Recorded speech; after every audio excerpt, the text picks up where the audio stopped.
Force est de constater que ce qui a fait quand même controverse il y a 10 ans de cela, avec beaucoup de force, de puissance, voire de brutalité et de violence, ne fait plus controverse aujourd'hui, y compris des formations politiques qui s'étaient opposées au mariage pour tous, qui défilaient dans la rue. Aujourd'hui, quand vous les interrogez, elles conviennent qu'au fond, ça allait dans le sens des choses, que c'est un progrès de société qu'il est difficile de remettre en question. Et donc, je trouve que c'est intéressant en fait, de relire justement ces débats-là à l'aune de la perception qu'on a aujourd'hui de ce droit des couples de même sexe de se marier. Et aujourd'hui, ça paraît être évident, beaucoup plus qu'il y a 10 ans. À travers la remise en cause du patriarcat, ce n'est pas la figure du père qui est attaquée.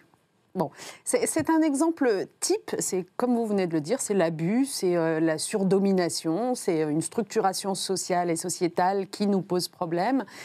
Mais c'est très intéressant comme illustration de comment est-ce qu'un certain nombre des combats qui sont menés aujourd'hui par des activistes, qu'ils soient féministes ou autres, mais qui n'aspirent qu'à plus d'égalité, sont retournés contre eux.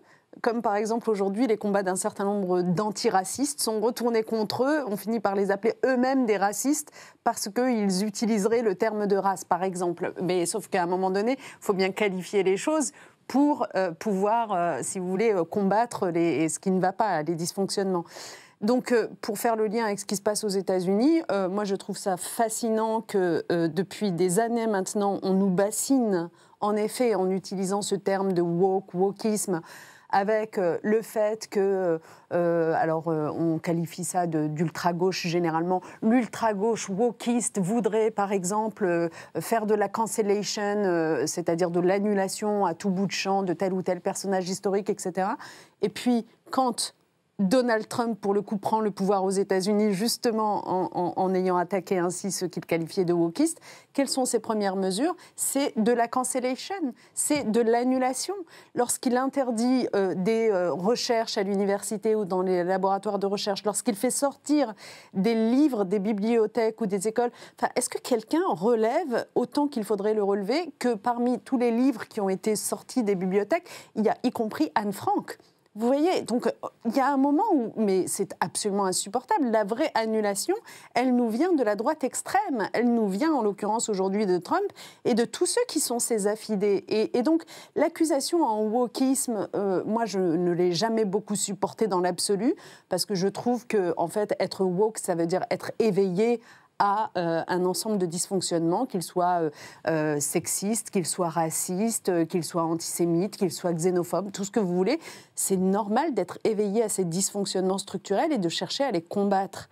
Et donc, je n'ai jamais beaucoup supporté cette accusation-là, mais je la supporte encore moins lorsque je vois que ceux qui portaient cette accusation, une fois au pouvoir, leur premier réflexe, c'est eux de silencier, empêcher les gens de s'exprimer, de rechercher et tout simplement, j'allais dire, d'exister à la fin des fins. Pour m'être intéressée, au-delà de ma casquette France Terre d'Asile, mais pour m'être beaucoup intéressée à un sujet qui est crucial dans notre société, qui est celui de l'hyperconnexion numérique et notamment de ce que nous font les réseaux sociaux. Et c'est pour ça que j'étais très intéressée par ce que vous disiez. Et avoir constaté que parmi toutes ces choses qu'ils nous font, il y a, y compris, vous disiez, des rencontres qui se font désormais sur Internet entre couples, mais il y a aussi des jeunes générations qui ont de moins en moins de relations sexuelles, par exemple. Enfin, il y a plein de choses qui sont liées quand même à cette hyperconnexion numérique et aux réseaux sociaux. Donc pour m'être intéressée à ce sujet-là, je peux vous dire que j'ai constaté que ce rapport exagéré à l'écran, le temps qu'on y passe, c'est une réalité qui traverse les frontières et qu'on retrouve dans toutes les sociétés. Hein.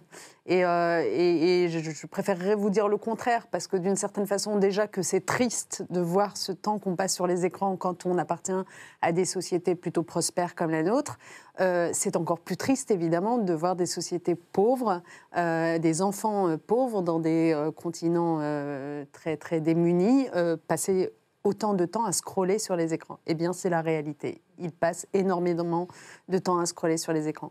Et je le vois, y compris, par exemple, parmi les mineurs isolés, les mineurs non accompagnés qui nous viennent donc de pays en difficulté et qui arrivent parfois sur notre territoire.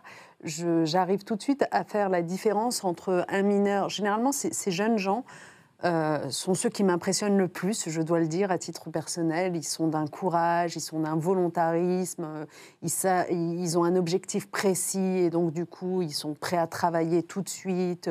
Les études, quand ils ont la chance d'y avoir accès, ils les font vraiment dans l'optique de réussir. Donc, c'est des gens vraiment assez exceptionnels. Eh bien, je vois que quand certains d'entre eux, pour mille et une raisons, malheureusement, ça ne se passe pas bien parce qu'ils n'ont pas été suffisamment accompagnés, etc., et qu'ils se retrouvent simplement avec leur téléphone portable à scroller, voilà, comme ça, eh bien, finalement, ils vont complètement tomber dans une espèce de trou noir où il n'y a plus du tout cette énergie, cette volonté de se battre, etc. Et oui, ce faisant, Émile, ce que je veux dire, c'est que c'est notre commune humanité. Enfin, je ne vois pas de différence particulièrement marquante à faire entre donc, des personnes qui seraient d'origine immigrée et des personnes qui ne le seraient pas, des citoyens français. C'est plus une différence générationnelle, moi, que je fais vraiment. C'est-à-dire que, par exemple, pour vous donner un exemple très précis, vous savez qu'a été adopté finalement, après moult péripéties, le programme dit EVARS, Éducation à la vie affective, relationnelle et sexuelle dans les établissements scolaires. Je dis moult péripéties parce qu'il y a eu des réactionnaires pour combattre en permanence ce programme-là, comme il y a 10 ans, quand j'étais moi-même en responsabilité, ils condamnaient un autre programme que j'avais mis en place qui s'appelait les ABCD de l'égalité. Enfin bref, il y a toujours des gens qui considèrent que l'école ne devrait pas parler d'égalité filles-garçons, ni de consentement, ni de vie affective. Mais ce programme, désormais, est mis en place. Et donc, récemment, j'en discutais avec une infirmière scolaire.